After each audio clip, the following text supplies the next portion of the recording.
បាទសួស្តីបងប្អូនបាទនេះជាខ្សែដៃពូសម្រិតមួយខ្សែទៀតហើយនេះຂະຫນាត16លេខឡតស្គរនេះប្រភេទឡតស្គរមិនមែនឡតទ្រូទេបាទឡតទ្រូវារាងតូច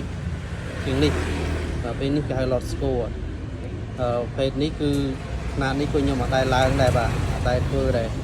ឡតតែឡាំបៀនេះຂະຫນាត16លីសាងពីពពុះសម្រិតលេខ1សាច់ពពុះសម្រិតលេខ1បងប្អូនបាទប្រភេទពពុះសម្រិតលេខ1គឺវាមាន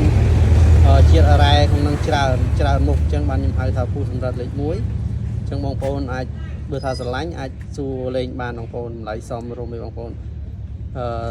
ថ្មនេះគឺសាច់ស្អាតសាច់វាព្រិចពេលយើងឡើងថាសទៅភ្លឺបងប្អូននេះដេញភ្លើងបងប្អូនស្អាតបងប្អូនចង់បាននេះអាចសួរពីតម្លៃបានបងប្អូនបាទទោះបីតាបងប្អូនមិនយកក៏អាចសួរលេងបានដែរបងប្អូនបាទស្អាតណាស់បងប្អូនអើយនេះស្លុតតឡាំបៀដល់ពេលឡើងថាសស្អាតជាងឡាំបៀទៀតបាទនេះຂະຫນាត16លីបងប្អូនចង់បានអាចតាក់ទងមកបានបាទសូមអរគុណ